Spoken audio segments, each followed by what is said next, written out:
Ceci est un livre audio autogénéré par Google. Histoire et perspectives méditerranéennes. Collection dirigée par Jean-Paul Chagnolot. Dans le cadre de cette collection, créée en 1985, les éditions L'Harmattan se proposent de publier un ensemble de travaux concernant le monde méditerranéen des origines à nos jours. Déjà paru. Maria Lucenti, Le monde arabo-musulman et l'Occident dans les manuels scolaires d'Italie et de Tunisie, 2021. Jamel Belaïd, L'agriculture en Algérie. Ou comment nourrir 45 millions d'habitants en temps de crise, 2021. Salem Salah, femme tunisienne, Waqf et droit de propriété à l'époque moderne. 18e-19e siècle, 2021. Bernard Legorgeux, La stratégie numérique du Maroc. Vers l'émergence d'un hub numérique régional, 2021. Kamal Guerroua, L'Algérie révoltée. Entre impasse et espoir de changement, 2021. Hossein Malti, Chronique des années Bouteflika, 1999 à 2010, 2021. Jacques Izoulet, Des chrétiens en Afrique du Nord, 1945 à 1962, 2021. Mustapha Chouiki, La symbolique urbaine. Quelle mondialisation pour la ville maghrébine, 2020. Jacques Pousse, Henri Dunant, colon affairiste pionnier du sionisme, 2020. Fouad Kemache, La nouvelle Algérie au défi de se transformer, 2020. Mohamed Harakat, Dire, Études d'impact et politique publique au Maroc, 2020. Sofiane Bouhdiba, De Carthage à Lampedusa, La migration en Tunisie, 2020. Mohand Aït Ahmed, La Grande Kabylie, Arabisation coloniale et histoire fragmentaire, 2019. Mehni Akbal, Archives algériennes de la France coloniale, Réflexion sur la valeur de l'administration communale, 2019. Du même auteur. Oran la Joyeuse, Mémoire franco-andalouse d'une ville d'Algérie, L'Harmattan, 2004. Quand Franco convoitait Oran, l'opération Cisneros, L'Harmattan, 2008. Les Américains en Algérie 1942 à 1945, L'Harmattan 2013. Jules Abadi, Itinéraire d'un médecin devenu ministre et maire d'Oran, L'Harmattan 2015.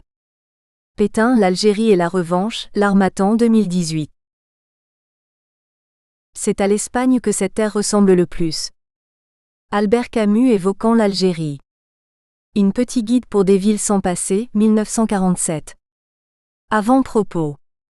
Entre l'Espagne et l'Algérie, l'histoire n'aura jamais cessé d'être un briseur de frontières et de barrières qu'aurait pu constituer la géographie, l'idéologie ou la religion. Depuis le Haut Moyen-Âge qui vit l'émergence de l'État omeyyade de Cordoue, elle a dressé un pont entre la péninsule ibérique et le littoral du Maghreb occidental. Ce fut un trait d'union qui favorisa la circulation des hommes et des idées tout au long des siècles, impulsant des relations marchandes, culturelle et politico-sociale dont la richesse et la diversité détonnent, comparée à celle que les Algériens ont pu entretenir avec d'autres peuples latins ou pays européens. Al-Andalus, nom emblématique de l'Espagne musulmane, fut la tête et le cœur du Maghreb médiéval, notamment de sa partie centrale qui correspond à l'actuelle Algérie dont les limites englobent à peu près les territoires de deux Maurétanies, césarienne et sétifienne de l'Antiquité romaine ainsi que ceux de l'ancienne Numidie, région de Constantine. Au gré des enjeux géostratégiques des pouvoirs conquérants et des contraintes, de nature variée, imposées aux populations, des flux migratoires se déployèrent, le plus souvent à sens unique vers le littoral algérien qui renvoya ainsi l'image d'une double perception, à la fois celle de terre hospitalière, refuge de déracinés, et celle d'espace colonial assigné à la mise en valeur et à l'exportation de ses ressources. La présence espagnole au Maghreb et notamment en Algérie a donné matière à une véritable explosion narrative, mais demeurait toutefois assez lacunaire sur la manière dont cette présence se serait introduite dans l'histoire. Les analyses pèchent en outre par leur manque de rigueur dans la définition des divers concepts utilisés. Or l'émergence de nouvelles approches, rompant avec les valeurs classiques d'une recherche formatée par des a priori idéologiques, entraîne une reconsidération générale de la question. La problématique de l'immigration. La réflexion sur le phénomène migratoire implique au préalable d'en préciser ses connotations et les inflexions de sens qu'il peut charrier selon les époques. La figure du migrant se confond avec le statut de l'exilé, et en emprunte sa problématique. Car il existe deux manières de se sentir exilé, ou de paraître un exilé. Il y a ceux qui ont été jetés hors de leur terre natale, ou incités au départ à cause de la férocité d'un gouvernement auquel ils s'opposent. Leur exil se nourrit alors de rancune et de rage. Il est censé n'être qu'une parenthèse, qu'une sorte de quarantaine dont peu leur importe qu'elle puisse durer 40 ans ou indéfiniment. Ils sont dans l'attente de jours meilleurs, de signes libérateurs qui sonneraient la fin des tyrans et le réveil de la démocratie. Puis dans beaucoup de cas, ils cèdent au découragement, on les entend dire qu'ils ne peuvent plus souffrir leur état d'émigrés. Quelle erreur, leur aurait répondu l'Allemand Erich Maria Remarque. Vous vous trouvez en brillante compagnie. Dante émigra, Schiller dut s'exiler. Victor Hugo aussi, pour ne citer que quelques-uns. Voyez là-haut notre pâle compagne la Lune. Elle a émigré de la Terre. Et notre vieille Terre elle-même a quitté le Soleil. Jamais l'exil ne paraît aussi beau et luxuriant que sous la plume des poètes et des littérateurs. La notion se prête à l'évocation d'une angoisse, d'une mélancolie ou d'une obsession. Elle est surtout consubstantielle aux faits religieux. Chrétiens et juifs ont la nostalgie du paradis perdu, celui de la Genèse, qui les plonge dans un exil sans fin. Le sujet est tout aussi central dans les préceptes de l'islam où sous le nom de hijra, il recouvre des situations de séparation et d'éloignement qu'illustrent l'hégire, ce moment mémoire de l'exode du prophète Mahomet fuyant la Mecque pour Médine. Toutefois le type de migrant largement répandu correspond davantage à la masse anonyme d'exilés qu'on nomme aussi immigrés et qui cherchent tout simplement dans d'autres pays un endroit à eux, où ils pourraient trouver ce qu'ils n'ont plus en quantité suffisante chez eux, c'est-à-dire non point tellement de liberté publique, mais de quoi travailler et nourrir leur famille. Ils sont de trop sur leur propre terre et par nécessité vitale, choisissent d'émigrer à l'étranger. Comme les opposants politiques, c'est le cœur déchiré qu'ils quittent la terre ancestrale en se promettant de garder intact son souvenir. La complainte de l'émigrant, que le chanteur Juanito Valderrama popularisa sous le franquisme, témoigne du déchirement causé par la séparation. Adieu mon Espagne chérie, je t'emmène blotti au fond de mon âme. Même si je suis un émigrant, jamais dans la vie, je ne pourrai t'oublier. Encore faudra-t-il distinguer ces exilés de cette catégorie hybride de migrants en quête de meilleures perspectives professionnelles, et que la terminologie administrative employée de plus en plus par les États industrialisés qualifie d'expatriés. À l'origine, les termes immigration et expatriation coïncidaient. En 1818, la doctrine juridique française définissait notamment l'expatriation comme le fait de toute personne s'établissant en pays étranger sans esprit de retour. Mais à l'heure de la mondialisation, le discours économique différencie nettement l'expatrié, réservant ce vocable à une main-d'œuvre hautement qualifiée en mission à l'étranger. Le simple immigré est désormais rétrogradé dans la hiérarchie des migrants. Il n'est plus qu'un travailleur sans aucune compétence, dont la présence parfois non souhaitée dans les pays d'accueil soumet à rude épreuve leur devoir d'hospitalité et leur identité socioculturelle. L'apparition de l'immigré économique, comme acteur des mobilités internationales, est surtout contemporaine du XIXe siècle. Elle y a revêtu des formes d'exode vers les États-Unis, à l'exemple des paysans italiens du Mezzogiorno ou des catholiques irlandais fuyant la Grande Famine, entre 1845 et 1852. En Afrique du Nord, les courants migratoires sous-tendent généralement des processus de colonisation dont Phéniciens et Romains furent les précurseurs sous l'Antiquité, et qui après des intermèdes d'occupation variés, acquirent une tournure rénovée avec la prise d'Alger en 1830 par l'armée française du comte de Bourmont. La politique de peuplement par l'immigration scanda l'histoire coloniale de l'Algérie. De la péninsule ibérique, principalement du Levant valencien et d'Andalousie, afflua le gros des bataillons d'immigrés. Ils convergèrent vers Oran et l'Oranie qui, depuis l'époque des Omeyyades, furent une zone d'influence et d'attraction pour les populations issues de la péninsule ibérique.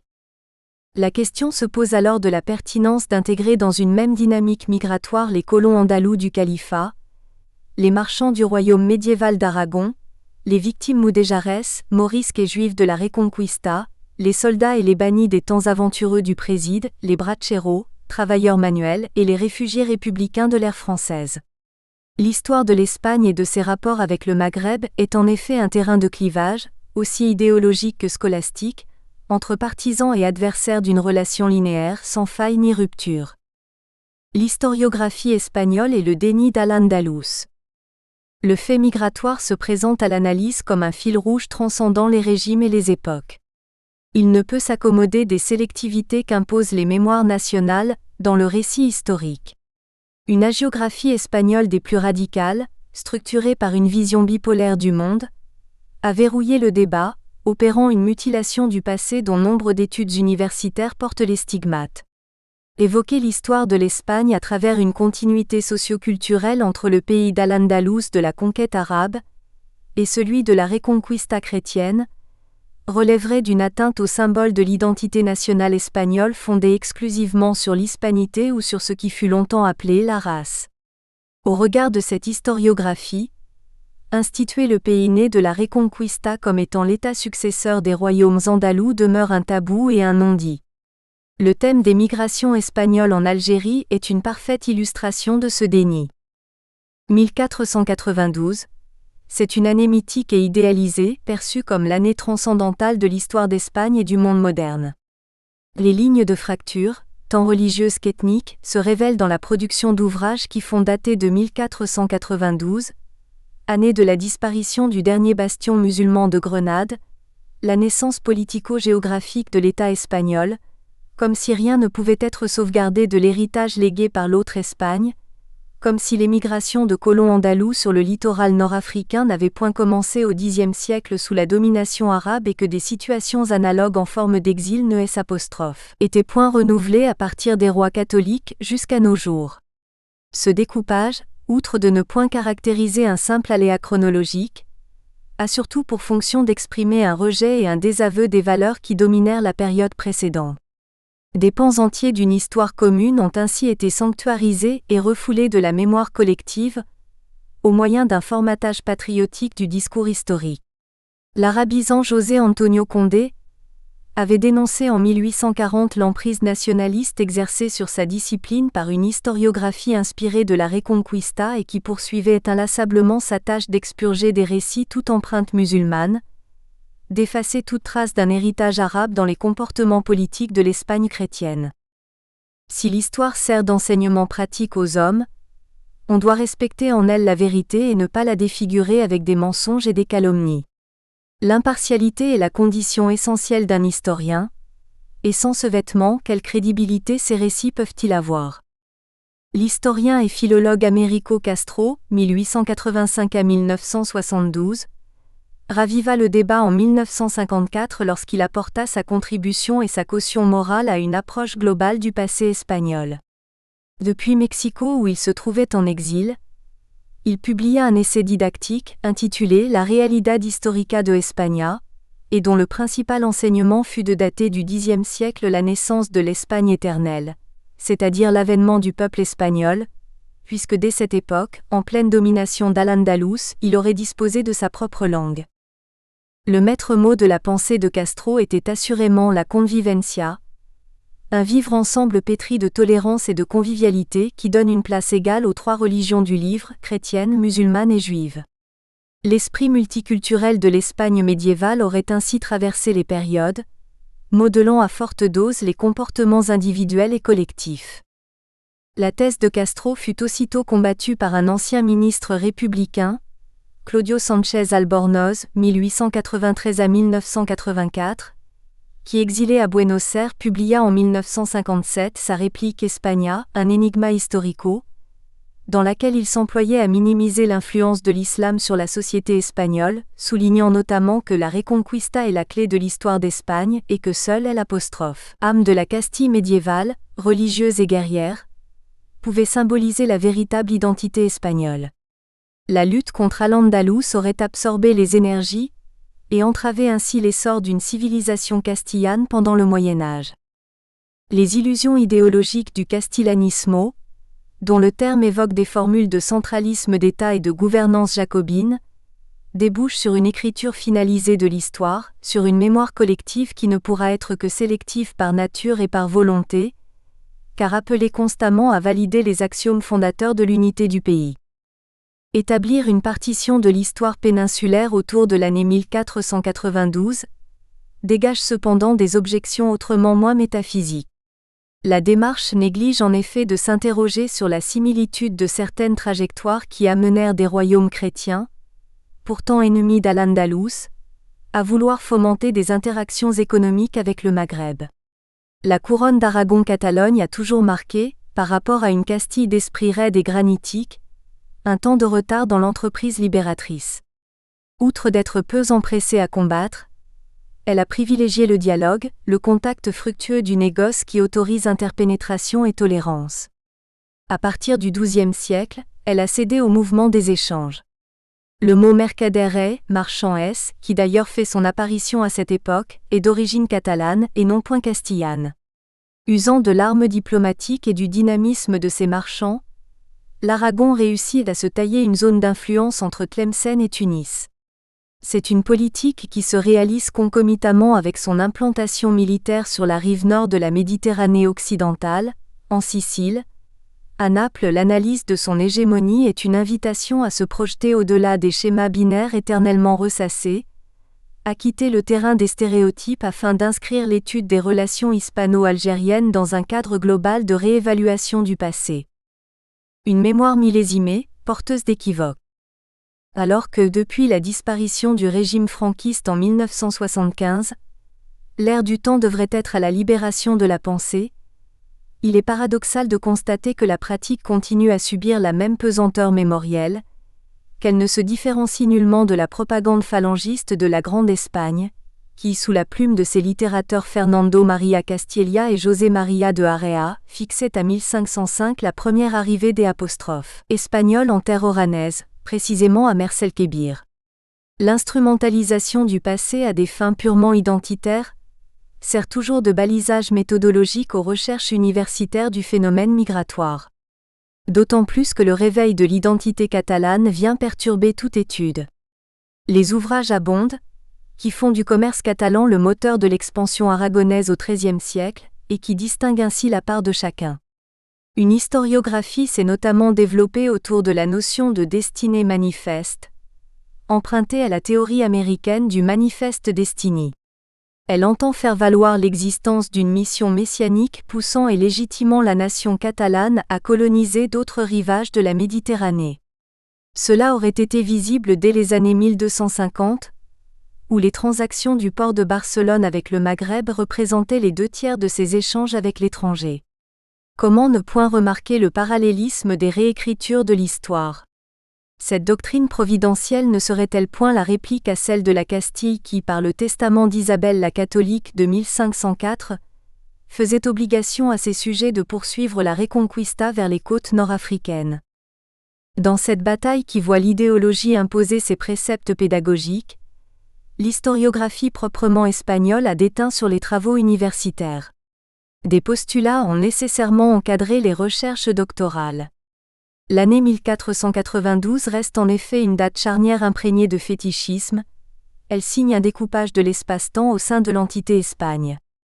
D'après l'historienne Beatriz Alonso Acero, auteure d'une thèse sur le préside espagnol d'Oran, seule l'Espagne moderne, née en 1492 de la prise de Grenade, aurait conçu une politique nord-africaine, balayant ainsi le fait que l'Espagne d'avant avait durant 6 siècles tissé des liens étroits avec le Maghreb. La thèse soutenue en 2012 par Nadia Bouzekri sur les exilés et émigrés républicains espagnols à Oran traduit les mêmes ellipses et raccourcis, son étude ne démarrant qu'avec l'année 1505. La mémoire historique remplit inopportunément un rôle d'alibi à l'histoire officielle dans le recueil « La Campana de Oran », publié en 2012 sous l'égide de l'université de Alcalá de Henares. Elle place la politique impériale de Cisneros à la source du passé espagnol de la ville, ce qui revient à nier la continuité andalouse symbolisée notamment à partir du XVIe siècle par les gouverneurs du Préside dont la plupart naquirent en Andalousie comme les marquis d'Alcaodet et le comte de Théba, aïeul de la future impératrice de France Eugénie de Montijo. La continuité historique de l'empreinte migratoire. Cet habitus intellectuel qui doit beaucoup à des réflexes professoraux et aux diktats d'idéologie partisane, s'inscrit dans un registre d'interprétation univoque qui méconnaît tout regard susceptible de l'affadir et qui fait la part belle aux théories géopolitiques fondées sur l'affrontement entre deux blocs, en l'occurrence deux religions. La méthode de l'interprétation culturelle insiste au contraire sur la continuité au lieu de privilégier la rupture. Elle permet de résoudre les conflits de valeurs et de se substituer à tout argumentaire d'ordre historiographique, philosophique ou moral comme mode de validation scientifique du fait migratoire. Elle offre pour l'analyste une capacité de distanciation vis-à-vis des contraintes et des logiques liées aux représentations politisées, qui aboutissent à l'exaltation d'un passé mythifié, au moment même où celui-ci a cessé d'être un modèle de référence viable en raison de l'évolution des États et des peuples vers une interdépendance que le processus d'internationalisation des échanges a sensiblement accrue. Dans cette représentation historique de l'Espagne qui commence avec Al-Andalus, se dessinent les 4 temps forts de l'immigration espagnole en Algérie, les colonies andalouses du Moyen-Âge, les bannis de la Reconquista et du Préside d'Oran, les braceros de la colonisation française, les expatriés de la mondialisation économique. Quelle influence ces immigrés ont-ils exercée sur leur terre d'accueil? Comment cerner l'empreinte socioculturelle qu'ils y ont laissée? Partie 1. Les colons andalous dans le Maghreb médiéval. Le projet de migrer à des fins d'exploitation coloniale releva surtout de l'initiative de groupes privés de marins et de marchands, qui agissaient de manière autonome vers la fin du 8e siècle avant d'être encadrés, quelques décennies plus tard, par le califat naissant des Omeyyades de Cordoue. Sous le règne de l'émir Mohammadi, 823 à 886, on notait déjà la présence sur la façade péninsulaire entre Alicante et Aguilas, de nombreux ports d'attache dont Escombrera et Pechina, où s'activaient des équipages qui avaient pris l'habitude de se rendre chaque automne sur la côte africaine la plus proche, d'y séjourner pendant l'hiver et de rentrer en Espagne au printemps avec de lourdes cargaisons. Ils avaient conclu des pactes d'amitié avec les tribus berbères du littoral maghrébin, et laissé parmi elles à demeure, pour les représenter, un certain nombre de consuls choisis parmi leurs compatriotes. La plupart étaient des marins au savoir éprouvé, rarement des Arabes, quelquefois des Berbères, mais majoritairement des Espagnols d'origine, qu'ils fussent chrétiens ou convertis à l'islam. Leur double condition de commerçants et de guerriers des mers les avait habitués à agir selon des plans préétablis, en fonction des connaissances géographiques de l'époque, qui leur indiquaient les baies et les égades où ils pouvaient mouiller et commercer en toute sécurité. À la base de chacune de leurs implantations, figurera un accord de bon voisinage avec les habitants de la région alentour. Chapitre 1. Un chapelet d'enclaves portuaires. En recoupant les données de différentes sources arabes, Al-Yaqoubi, Al-Muqaddasi, Ibn Okol, Al-Bakri, il est possible de repérer formellement au Xe siècle une petite dizaine d'enclaves portuaires andalouses le long des côtes qui forment la façade maritime de l'actuel État algérien. La majeure partie est facilement localisable, prenant généralement assise sur d'anciens sites phéniciens et romains. Ce sont Oran, Ténès, Alger, Marsa al-Dagag, Bougie, Beaune, Marsa el-Ara, Lakal, Kalaïdatab, Kolo. Seuls Kasser el-Fulus et Ain Ferrouj entretiennent la spéculation, tant leur positionnement réel constitue encore une énigme, les historiens se disputant pour y voir en chacune d'elles soit l'héritière de la colonie romaine Portus Paulus, soit la matrice du port aux poules de la présence française. Dans les siècles suivants, à mesure des avancées de la Reconquista, une diaspora andalouse de Moudéjars, musulmans espagnols, et de juifs, évoluant beaucoup plus en situation d'exil que la première génération de migrants, viendra renforcer les colonies existantes et peupler d'autres lieux comme les ports de Cherchel et Djidjel ainsi que des villes de l'intérieur, notamment Tlemcen. Fondation des colonies andalouses de Ténès et d'Oran. C'est de 875 que date le premier établissement. L'événement eut lieu à peu de distance de la vieille bourgade de Ténès, dans un endroit qui prendra le nom de Nouvelle-Ténès.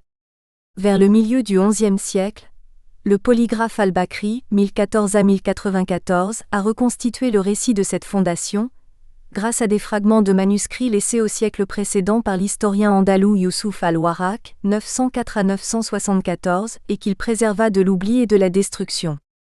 Ténès fut fondée et bâtie en l'an 262 de l'Hégire, 875 à 876 par des marins d'Al-Andalus au nombre desquels se trouvaient Al-Karkarani, Abu Aïza, Al-Sakar et Soueb. Elle fut peuplée par 2 groupes d'Andalous, dont l'un était venu d'Elvira, l'autre de Tudmir. Les Berbères des environs, étant venus se joindre à eux, les invitèrent à rejoindre la citadelle de Ténès et à y installer un marché et des habitations, leur promettant de les soutenir, de les favoriser et d'observer à leur égard les obligations de l'amitié et du bon voisinage. Les Andalous acceptèrent la proposition et dressèrent leurs tentes dans la forteresse. Puis ils furent rejoints par leurs amis et associés d'Al-Andalus et par d'autres. Certains partirent ensuite conquérir Péchina.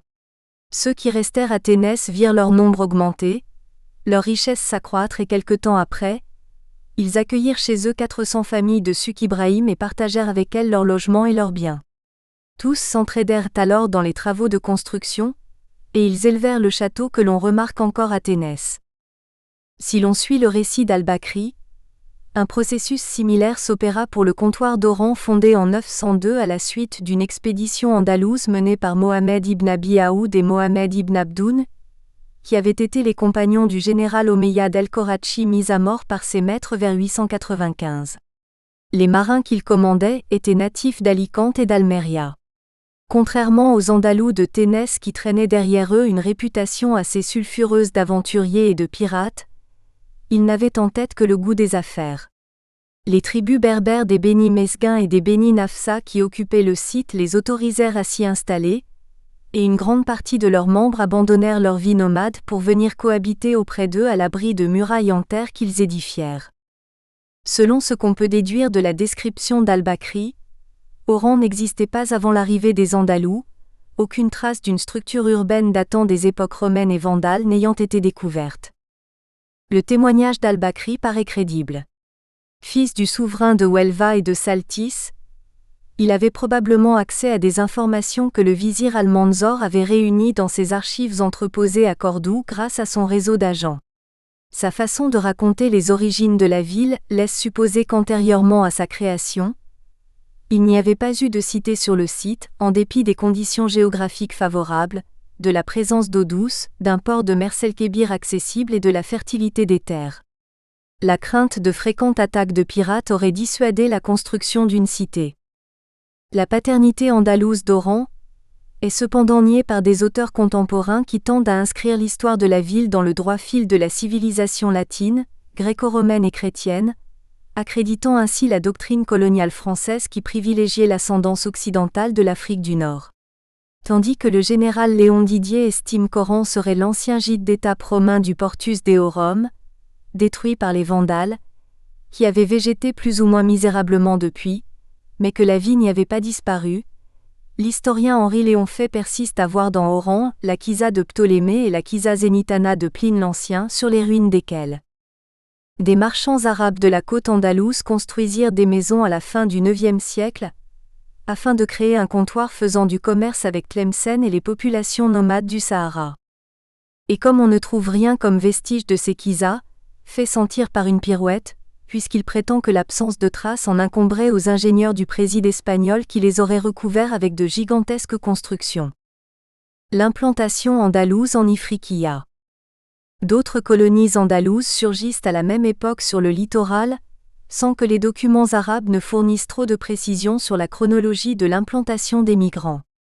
Le géographe voyageur Ibn Okol dans sa Kitab sur al-Ard, la configuration de la terre, datée de 977 signale dans la baie d'Alger les ports de Marsa al-Dagag, à l'extrémité est, et de Gazira Bani Zaganaya qui, selon une autre variante phonétique, serait Djezer Beni Mesghena, île de la tribu des Mesghena, d'où fut tiré le vocable Alger. Marsa était fréquentée sous l'Antiquité par Phéniciens et Romains. Au temps d'Al-Bakri, sa population se composait d'Andalous et de quelques fractions de tribus Koutama. Peu d'explications sont fournies au sujet d'Alger, ancien comptoir punique et romain sous le nom de Icosium, devenu un établissement portuaire lié au califat de Cordoue avant d'être transformé en ville fortifiée au milieu du Xe siècle par Bologuin ibn Ziri. Sa position dans la cartographie maritime lui confère un rôle de plaque tournante du trafic entre Al-Andalus et l'Ifriqiya, nom arabe donné au Maghreb médiéval oriental. La guerre idéologique entre dynasties omeyyades et fatimides a déteint sur l'évocation de l'histoire andalouse de Beaune, qui reste très méconnue, contrairement à son passé phénicien et accent aigu au crétois, contrairement aussi à l'Hippone des Romains et de Saint-Augustin, à l'Hippo Regius des Byzantins et à la Buna el Haditsa, Buna la Neuve des Arabes, qui jouissent d'un fond documentaire et archéologique d'importance. Comme si en plus, les troubles politiques récurrents au XIe et XIIe siècle n'avaient point durablement terni son image, la condamnant à un rôle secondaire par rapport à Bougie alors qu'elle fut de tout temps un lieu de passage obligé entre Al-Andalus et l'Ifriqiya. Ibn Khol, dont la rumeur en faisait un espion des Fatimides, avait mis en exergue une longue séquence de vitalité économique de la cité, mais tout en évitant d'y mentionner la présence animatrice des Andalous. Cet oubli, un brin provocateur, semble justifier le rajout rageur de al-Bakri, serviteur des Omeyyades, précisant dans son livre des itinéraires et des royaumes, que Beaune est fréquenté par les marchands, dont la plupart sont des Andalous, grâce auxquels le sultan Ahmadide tirait personnellement de substantiels revenus, notamment en monnaie d'or d'Al-Andalus. Du fait qu'ils sont originaires de la zone émettrice du dinar mourabiti, ils ont été des vecteurs de sa distribution, alors même que Buna ne fut jamais occupée par les Omeyyades et encore moins par les Almoravides. Beaune formait un pôle maritime avec Marsa et Zara, le port aux breloques, où les marins andalous et autochtones extrayaient et commercialisaient du corail noir et du corail blanc. Les études sur le comptoir andalou de Bougie Béjaïa abondent, riches en détails sur ses phases de croissance alternant avec des périodes de décadence. Bougie est identifié dans les textes sous le nom de Bigaya, par référence à une tribu berbère vivant dans une montagne proche. Situé dans le Maghreb oriental, il s'adosse à un ancien site punique converti par l'empereur Auguste en colonie sous le nom de Soldais et qui déclina lors de la reconquête justinienne de l'Afrique du Nord au VIe siècle. Les Andalous lui donnèrent une impulsion nouvelle en l'érigeant point d'appui à leur trafic méditerranéen, bien avant que le souverain Ahmadide al-Nasir ne redessine son urbanisme pour en faire sa capitale en 1067. Ibn Ayyan, auteur au XIe siècle d'une histoire de l'Al-Andalus omeyyade connue sous le titre de Muktabi, a révélé l'origine des premiers colons andalous qui n'étaient pas forcément des marins, mais plutôt des exilés politiques. Il évoque notamment la famille des Bani Hamdin, originaire de la ville d'Alcalá la Real, qui avait fui Al-Andalus dans le dernier quart du IXe siècle pour se réfugier à Bigaya, près de l'une des deux rivières qui y coulent, dans un village appelé Catilana, tiré du terme espagnol Castillo qui signifie château. C'est là que l'ancêtre fit souche avec sa descendance, affirme Ibn Ayyan. L'un de ses enfants aurait fait le Hajj, pèlerinage à la Mecque, en 900 alors qu'il n'avait que 18 ans, puis fondé la ville de Msila en 936. Bougie, c'était assurément la ville des Andalous, aux yeux d'Al-Bakri. Chapitre 2 Le souverain, les dogmes et le réel. La migration andalouse n'est particulière que dans ses contenus et la variété de ses trajectoires, mais elle a vocation à éclairer la pluralité des déclinaisons migratoires par le biais de ses mécanismes et de ses questionnements sur la double identité des nouveaux venus dans leur pays d'accueil, leur double faculté d'enracinement et d'émancipation. Les marins marchands d'Al-Andalus étaient des gens du voyage, des exilés autant par plaisir que par nécessité, soucieux de trouver des débouchés commerciaux. Leur esprit pionnier et audacieux correspondait à cette morale utilitaire de l'exil que le monde musulman de l'époque admettait confusément, et que le géographe et érudit persan Ibn al-Faqih avait défini. Que l'exil ne vous effraie pas, s'il s'accompagne des moyens de vivre, que la séparation ne vous afflige pas si elle vous fait rencontrer l'aisance, car la pauvreté est plus effrayante que l'exil et la compagnie de la richesse plus douce que celle du pays natal. Rivalité régionale et instabilité politique. L'émergence puis la croissance des colonies andalouses furent contemporaines des bouleversements politiques qui affectèrent au Xe-XIIe siècle le Maghreb occidental, le transformant en terrain de compétition entre factions rivales. L'apparition brutale en 909 de la dynastie chiite des Fatimides, qui convoitait la région après avoir conquis l'Ifriqiya, provoqua l'affrontement avec les Omeyyades dont le calife Abd al-Rahman III avait su reconstituer la puissance militaire et diplomatique grâce à des alliances avec les tribus berbères des Maghravas.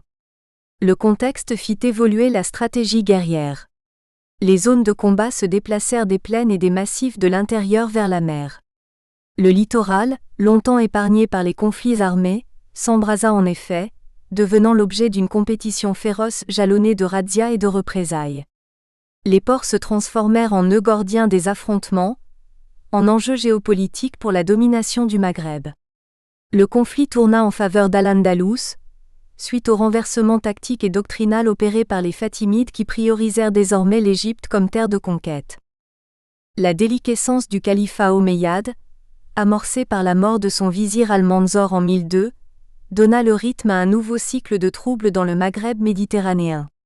À l'appel de quelques roitelets de Taïfa et Myra, sur la péninsule, l'Almoravide Youssouf ben Tachfin, 1009 à 1106, un berbère marocain qui était chef religieux dans un monastère du Haut-Sénégal, recueillit l'héritage.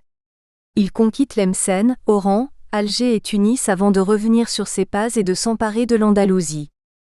Après un demi-siècle de paix relative, les dissensions reprirent, fomentées cette fois-ci par le calife Abd al-Moumin ben Ali 1094 à 1163, chef de la dynastie des Almohades, qui contestait le pouvoir almoravide, l'accusant de propager une morale décadente. Tachfin ben Ali, petit-fils de Youssouf, tenta d'enrayer sa mainmise sur le Maghreb. Mais abandonné par les populations qui y voyaient une bonne opportunité pour se soustraire à l'impôt, il se laissa piéger en 1145 dans Oran. Abd al-Moumin s'avança avec son armée de Tlemcen vers Oran, et battit l'armée almoravide qui l'assaillit. Tachfin alors alla se cacher dans un couvent, Ribat, qui se trouve de ce côté et voulut s'enfuir quand la nuit fut venue, mais il tomba de cheval et se tua sur l'un des flancs de la montagne. Tandis que sa tête était envoyée à Tamelel, ville du Maroc, par Abd al-Moumin, les débris de son armée se jetaient dans Oran où ils furent assiégés avec les habitants, mais le manque d'eau potable les força à reconnaître l'autorité d'Abd al-Moumin, raconte le chroniqueur Hafsid Abou Abdallah Zerkeshi avant de préciser que le conquérant fit ruiner et démanteler la ville. Les habitants furent toutefois laissés libres.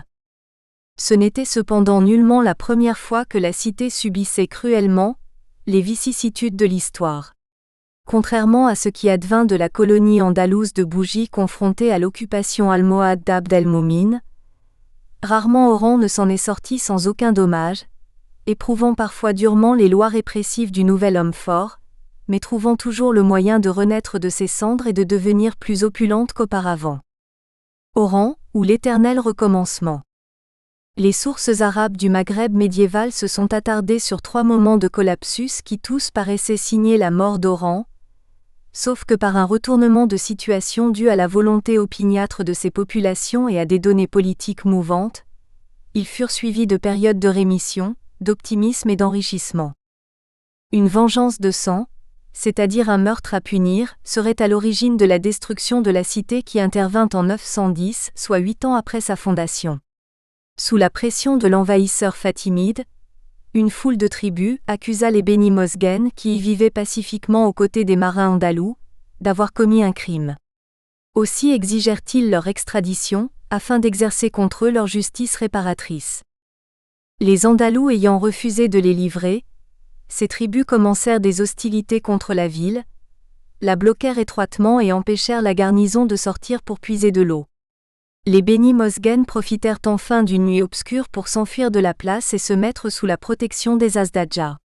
Les habitants, se voyant sur le point de succomber, consentirent à livrer leur ville, leurs trésors et leurs approvisionnements, à la condition de pouvoir se retirer la vie sauve.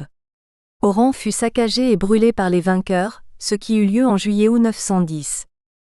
Les scènes de pillage suggèrent que la cité, sans bercer dans l'opulence, avait acquis une certaine richesse provenant du développement des relations commerciales avec l'Espagne, le Maroc, Tlemcen, Sijil Massa et le Soudan, relations qui avaient attiré de nombreux marchands musulmans andalous encouragés par le calife omeyyade de Cordoue. À peine une année s'était-elle écoulée depuis ce tragique dénouement, qu'à la faveur d'un pacte habilement conclu avec l'ennemi fatimide, voici les Andalous de retour à Oran qu'ils parvinrent à relever de ses ruines et à lui redonner sa splendeur passée. Oran vit augmenter rapidement sa population et ses édifices, s'embellit de toute manière et se trouva bientôt dans la position la plus florissante.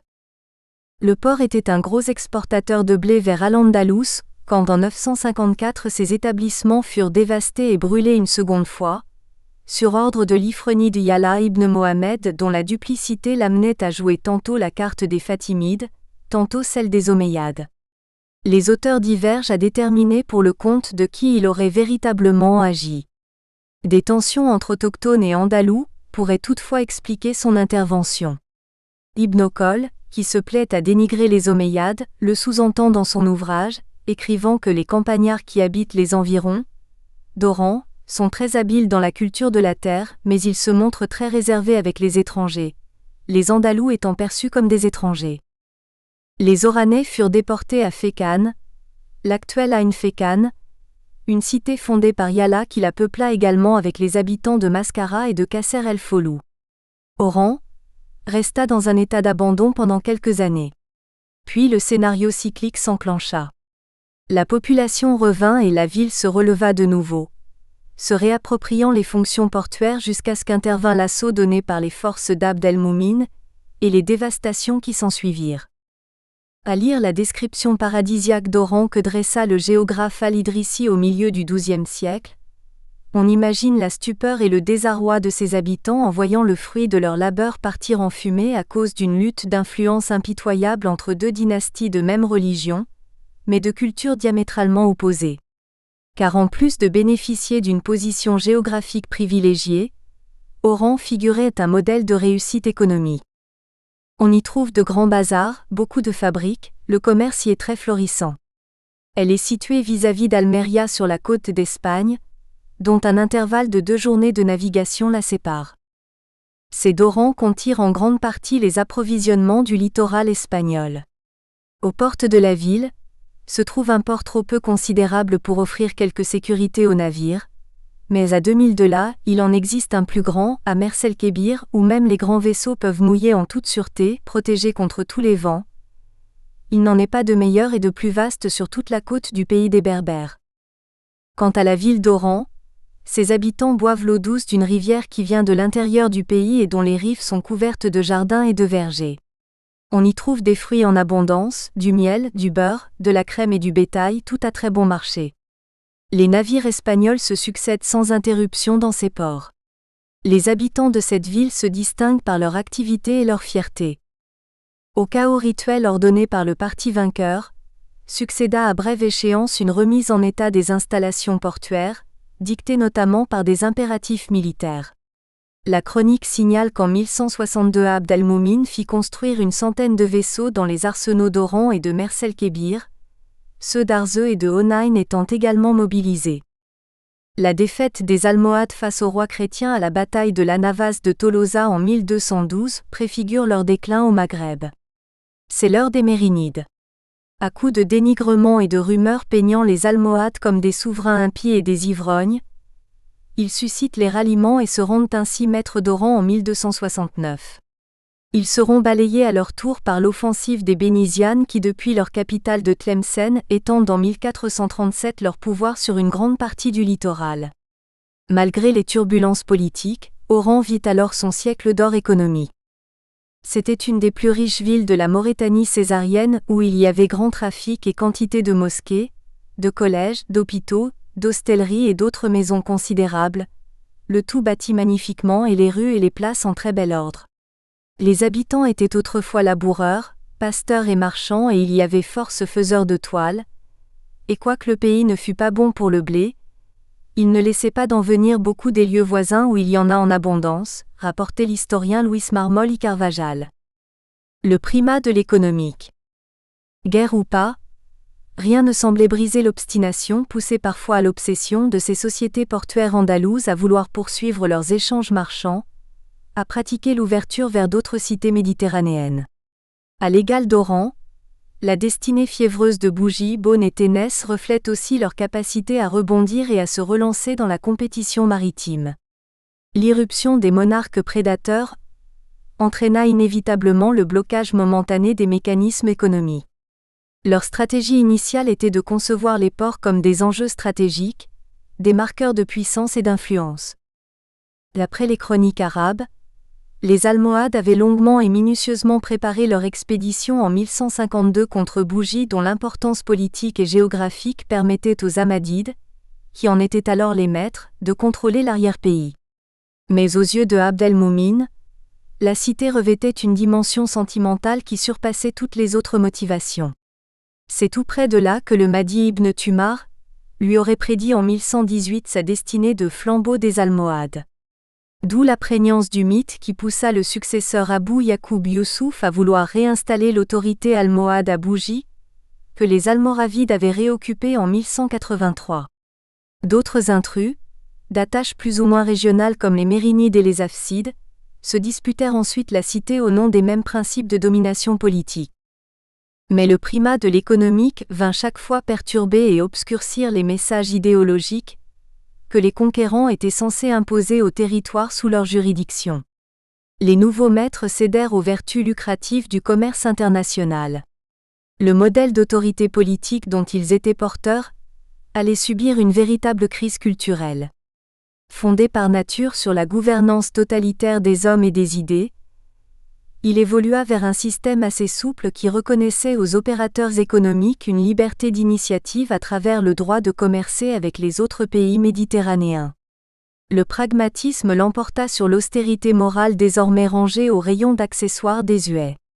L'aversion traditionnelle des musulmans envers le trafic maritime fut surmontée. Dans une mare nostrum marquée dès le XIIe siècle par l'accélération des échanges nord-sud, l'ouverture des frontières recelait beaucoup plus d'avantages que de désagréments. L'intrusion andalouse avait provoqué un changement des mentalités, une transformation des perceptions du Maghreb occidental qui, sur le plan de la circulation des hommes et des marchandises, apparaissait de plus en plus tourné vers la Méditerranée au lieu de l'être vers le Moyen-Orient. Ibn Khol, qui dans son Kitab sur al-Ard fut le premier géographe à donner une description détaillée du Maghreb, concevait la région comme la périphérie d'un islam centré sur l'Orient. L'historiographie coloniale a plutôt conforté la vision d'un Maghreb figé en une espèce de corps inerte, ne pouvant que subir des influences extérieures, les unes provenant d'Al-Andalus, les autres de l'Europe chrétienne ou de l'Orient. C'est à partir du XIe siècle que s'observèrent les signes d'une évolution.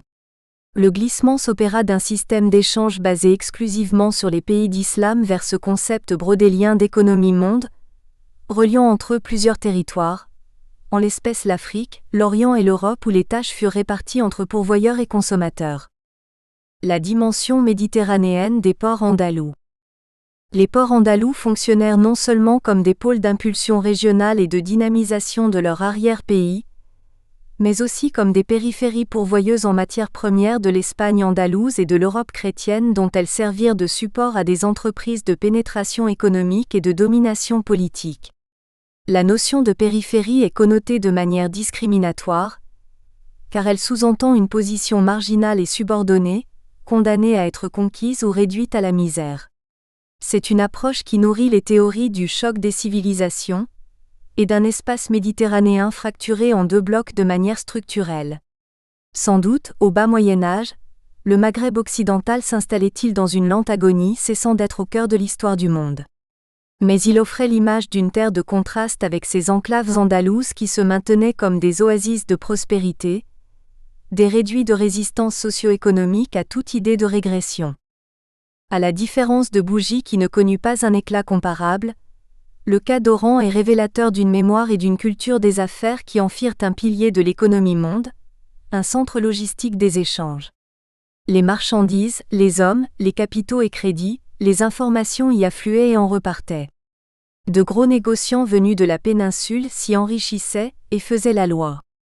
La technique des contrats et lettres de change prenait son envol. Oran devenait la seule cité de la région à pouvoir rivaliser avec les grandes cités maritimes italiennes, et aussi avec Constantinople. Grâce à la pratique du système de navigation PER Costeriam, qui consistait, pour de très grosses embarcations, à voyager le long des côtes du Maghreb et à y faire de nombreuses escales financièrement bénéfiques, les marchands génois dévièrent leur trafic vers Oran en lieu et place du port de Honein, pourtant plus proche de Tlemcen. La substitution fut effective dès la fin du XVe siècle. On exporta depuis Oran quantité de produits du sud lointain, de l'or soudanais, des plumes d'autruche, des dattes. Mais la majorité de ces exportations arrivaient de Tlemcen, essentiellement des textiles, des fourrures, des peignoirs et ces fameuses couvertures de laine rayée qu'on appelait ambel, et qui était très apprécié sur les marchés de la Méditerranée septentrionale. Dépassant Alger, Ténès et Bougie au XIVe et XVe siècle, le port d'Oran acquit une notoriété de premier exportateur maghrébin en poudre de fleurs de pivoine utilisée comme produit de médecine et de teinture. Elles étaient abondamment cultivées à Canastel et Christelle, où la production était de belle qualité, surtout d'un rouge étincelant. La pivoine figurait parmi les articles les plus prisés des compagnies génoises de Majorque, qui en achetaient en abondance. Les importations oranaises provenaient surtout de la plupart des ports atlantiques et du Moyen-Orient. On y déchargeait de la lin, du caoutchouc, des épices orientales, des draps et linges de différentes origines, Castille, Valence, Languedoc, Flandre et Angleterre, du laiton, des pierres de cornaline et autres joyaux fantaisistes qui étaient réexpédiés vers le sud par l'oasis de Touat. Depuis Marseille, on faisait aussi venir des toiles qu'on désignait sous le nom de bordates. Les populations du royaume de Tlemcen en raffolaient. Il y avait des navires de Malaga qui, après avoir fait escale à Almeria, amenaient des tonnes de fruits secs et de la soie mauresque, puis s'en retournaient chargés de grains, de cire et de biens artisanaux. Tous les marchands y gagnaient dans ce type d'échange dont la prodigieuse vitalité paraissait d'autant plus stupéfiante qu'il se déroulait dans un contexte presque continuel d'hostilité soit entre les États arabes du Maghreb et ceux de la péninsule ibérique, soit entre les royaumes maghrébins et les puissances latines. L'immersion dans des échanges de dimension méditerranéenne suggère cependant un choix identitaire, un rattachement à une sphère d'influence culturelle distincte de celle diffusée par le monde arabo-musulman. Le couplage géoéconomique d'Oran et de la péninsule ibérique allait de soi. Par contre, ce qui n'allait pas de soi résidait dans cette proximité latino-européenne que la ville a entretenue au cours de son histoire, et qui demeure niée par les historiographes de l'État algérien. S'il est avéré que les racines de l'Oranie sont identifiées à l'implantation de comptoirs phéniciens, romains et byzantins, l'idéologie officielle impose depuis 1962 dans la mémoire historique une autre définition, d'essence davantage nationaliste, musulmane et arabe. L'Ifriqiya non plus n'échappe point à la controverse en dépit d'un passé où Bougie et Beaune furent intégrés dans un environnement géno-vénitien, fortement aimanté par les marchés de la Méditerranée orientale. La stratégie méditerranéenne, impulsée au commerce nord-africain, coïncida avec le lent déclin amorcé par la civilisation islamique dont les historiens du Maghreb peinent toujours à diagnostiquer les origines. L'intellectuel algérien Issam Toualbit Alabi reconnaissait en 2017 que la question restait toujours pendante, n'ayant jamais cessé depuis le XVIIIe siècle de faire l'objet d'une vaste littérature. La réponse à toutes les interrogations ne serait-elle pas dans cette priorité insufflée par les Andalous aux échanges commerciaux avec les États chrétiens et à la mise en sommeil des clivages religieux et ethniques ? La recherche du profit et des plaisirs matériels qui en découlaient n'était-elle point plus importante que le strict respect des principes moraux ? C'est l'exemple type de problématique que souleva au XVe siècle Sidi el-Ouari, le saint homme d'Oran, lorsqu'il stigmatisa ses concitoyens pour leur vie dissolue et dispendieuse. La structuration de l'espace économique portuaire. Le décollage et la réussite économique des colonies portuaires résultèrent de la conjonction de deux facteurs. La politique interventionniste du pouvoir politique local et la mentalité de résilience des acteurs andalous. Comme détenteurs de fonctions régaliennes touchant à la sécurité publique et à l'organisation de la vie sociale, les souverains maghrébins furent un moteur d'animation. Leur présence centrale se révéla primordiale pour assurer l'harmonieuse cohabitation entre une forme de capitalisme marchand et l'éthique coranique. Ils furent assez pragmatiques pour saisir tout l'intérêt financier qui procédait du maintien des liaisons commerciales avec l'extérieur. Aussi s'y impliquèrent-ils. Ils le firent parfois doublement, tantôt comme représentants de la puissance publique, tantôt comme entrepreneurs privés. Encore que la séparation entre le trésor public et les cassettes personnelles ne fût point une pratique institutionnalisée, car la confusion des genres restait le principe. Ceux qui portèrent le titre de commandeurs des croyants furent en effet gagnés par la fièvre des affaires qui les rendait d'une insolente duplicité, suffisamment cupide pour déroger à leur mission spirituelle. Le sultan était en effet l'un des plus forts commerçants de son royaume, tant pour la vente des produits de ses domaines que par les acquisitions fréquentes qu'il faisait pour sa maison, des armes et des articles manufacturés d'Europe, sans parler des oiseaux de chasse et des bijoux. Le souverain disposait d'un service d'agents appelé Mozetagil, qui était préposé spécialement à la vente des denrées ou des marchandises du domaine royal. Il faisait aussi une grande partie des choses nécessaires au sultan et à sa maison. À Bougie, le droit privé des successions trouvait à s'appliquer lorsque des marchands pisans ou catalans traitaient une affaire avec des intermédiaires agissant pour le compte du sultan. Leurs créances pouvaient ainsi être transmises à son successeur en cas de disparition du débiteur. Au registre de l'action publique, l'ingénierie technique et juridique offrait des solutions de régulation ou de renforcement des activités économiques. L'outil diplomatique fut utilisé très tôt. Juste avant le milieu du XIIe siècle, alors que les croisades attisaient la haine entre les mondes musulmans et chrétiens, paradoxalement des négociations se nouaient qui aboutirent à la conclusion d'arrangements, généralement baptisés traités de paix et de commerce. Ce genre de pacte témoignait d'une certaine complicité entre les parties. À défaut de partager la même métaphysique existentielle, elles s'accordaient au moins sur un point essentiel: la préservation des échanges commerciaux qui, aussi bien pour l'une que pour l'autre, constituaient une source de revenus et d'enrichissement. Le document, a priori le plus ancien connu, remonterait à l'année 1133.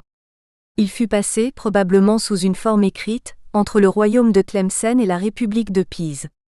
Gênes emboîta le pas. Louis de Malatrie, paléographe du Second Empire français, a retrouvé le texte complet d'une convention signée en 1236 avec le sultan de Tunis et valable pour les ports de Bougie et de Beaune. Il la présente comme la plus ancienne capitulation obtenue par la République de Gênes des souverains de l'Afrique, mais il n'exclut point que Gênes obtint bien avant cette époque des textes écrits des sultans du Maghreb, soit des princes hafsides de Tunis, soit des sultans almohades qui régnaient sur tout l'Occident berbère depuis le Maroc jusqu'aux environs d'Alger. Il s'avère effectivement que les Génois négocièrent en 1160 un traité de paix et de commerce avec le rigoriste Abd el-Moumin. Progressivement ce furent Venise, Marseille et le royaume d'Aragon qui entrèrent dans la ronde des discussions. Les traités régissaient l'installation et le séjour des marchands chrétiens. Ils assuraient la sécurité juridique des transactions en prévoyant le montant des droits de douane, ainsi que les organes chargés de les percevoir. En règle générale, les droits à l'importation de biens au Maghreb tournaient entre 10% et 11,5%. L'accord négocié en 1161 par les Génois, avec la dynastie almohade leur était favorable. Il établissait à 8% la quotité des taxes à payer, excepté pour Bougie où elles étaient de 10% dont un quart, quelquefois le cinquième, était reversé à la partie italienne à titre, semble-t-il, d'indemnité compensatrice aux dommages que lui causaient les actes de piraterie, car le souverain local paradoxalement n'interdisait point les captures jugées de bonne prise à l'encontre d'États alliés. Des clauses prescrivaient de nombreuses exemptions dont le principal et très souvent exclusif bénéficiaire était le sultan marchand. Elles s'appliquaient notamment aux bijoux et pierres précieuses qu'il acquérait, ou à l'or et l'argent qu'il vendait. Les droits à l'exportation étaient en revanche très faibles, aux alentours de 5%, et de plus, ils étaient assortis de multiples franchises afin de favoriser le rôle des colonies andalouses comme des passerelles entre deux mondes, comme des centres transitaires de produits issus, non pas tellement de l'hinterland proche, mais surtout des lointaines régions subsahariennes auxquelles ils servaient de débouchés naturels. La prospérité était rendue possible par l'exceptionnelle situation de l'Afrique du Nord sur les routes du grand commerce international. La politique douanière des États maghrébins fut toutefois grosse de conséquences sur le fonctionnement de leur économie. Elle n'incitait pas au développement de l'agriculture nourricière locale, suscitant ce que le médiéviste marocain Mohamed Kabli appela le mercantilisme parasitaire, un phénomène qui sera parmi les germes du déclin du monde arabe. Transformation des colonies en villes portuaires. C'est à l'ombre du pouvoir aragonais que s'accélère la décomposition des structures traditionnelles de la société maghrébine, la vogue des traités commerciaux et la mise entre parenthèses des clivages fondamentaux de l'époque médiévale. La guerre des deux mondes s'éloigna des pensées en perdant de son alacrité. Les royaumes locaux assuraient, plus entreprenants que jamais, le transit de leur population vers des horizons nouveaux. La modernité urbaine allait désormais régir l'espace portuaire. Sous l'effet de l'intensification des échanges, les colonies andalouses se métamorphosèrent en cités portuaires, un concept qui suggère d'étroites relations entre la ville et son port. L'imbrication des deux ensembles pointait quel que fût le point de vue adopté, aussi bien topographique qu'économique ou politique. Le paysage urbain s'agrandissait, s'embellissait avec de nombreuses habitations privées, des établissements publics, des écoles, des bains-douches, des mosquées, des hôpitaux, des jardins. Au sein de cette infrastructure, le souverain se réservait des édifices liés à sa mission régalienne de police et de protection. Ainsi en fut-il à Oran de la citadelle, siège du gouverneur, qui était situé sur un lieu proéminent faisant face au Djebel Murjadjo. Des restes archéologiques témoignent encore de ce que furent d'imposantes tours rondes de l'époque mérinide sur le site où sera construite sous le préside espagnol la forteresse du Ros-Alcaçar. Pour préserver ces ports de l'action des pirates et autres pillards, le pouvoir politique les fortifia. Il conçut une architecture dissuasive à l'aide de techniques assez peu percutantes. La muraille en terre, toute de sobriété, qui ceinturait Oran au Xe siècle, céda la place à ces belles et hautes murailles, mais tout de même prenables, dont Léon l'Africain relata l'existence au début du XVIe siècle. À Bougie, en plus de la citadelle, on trouvait deux installations défensives autour du port. Un bassin fut aménagé à l'intérieur de l'enceinte, afin d'accueillir en toute sécurité des bateaux de faible tonnage. Le dispositif avait toutefois des failles. En 1245, au temps du puissant Hafsid Abou Zakaria, des navires génois réussirent à pénétrer dans le port, s'emparèrent d'un bâtiment pisan rempli de marchandises, en brûlèrent plusieurs autres et s'en retournèrent sans être inquiétés. Les stratèges bougiotes étaient de mauvais prévisionnistes. Ils avaient fait les choses à moitié, axant surtout leur système défensif dans l'optique d'une attaque ennemie venue de l'intérieur des terres. Ainsi la ligne de protection était-elle plus importante et plus dense à la périphérie de la ville. Al-Idrissi remarquait effectivement l'édification sur le pourtour, de nombreuses places fortes s'adossant sur un relief assez rude. L'expansion urbaine impactait l'organisation spatiale de la ville portuaire, qui avait tendance à se dédoubler entre l'ancienne cité et sa nouvelle configuration. Oran, Bougie, Beaune et Ténès partageaient ces deux temps de l'histoire mémorielle. Autour des vestiges phéniciens et romains, prospérèrent les établissements commerciaux. L'histoire de la colonie andalouse d'Oran est inséparable de son port de Mers-el-Kébir, bien que leurs racines ne soient point semblables. Si celle d'Oran remonte à l'année 902, il en va autrement de Mers-el-Kébir que les voyageurs de l'Antiquité connaissaient sous le nom de Portus Divini. Leur destinée commune commence à la fin du Haut Moyen Âge. Le site oranais était insuffisamment protégé des coups de vent malgré son encadrement montagneux, le Murjadjo à l'ouest et la montagne des Lions à l'est. Mais il bénéficiait de la proximité de la baie de Mers-el-Kébir, idéalement abritée pour le mouillage des bateaux, et qu'un chemin tortueux et très caillouteux reliait à la ville-centre. Le cosmopolitisme social des ports andalous. Facteur insécable des colonies portuaires andalouses, le cosmopolitisme social dévoile la vision médiévale d'un phénomène de gouvernance économique qui, sous le nom de mondialisation, ne prendra toute sa signification transnationale qu'au croisement des 20e et 21e. Nous espérons que vous avez apprécié cet aperçu. Pour continuer à écouter ce livre audio sur Google Play Livres, utilisez le lien dans la description de la vidéo.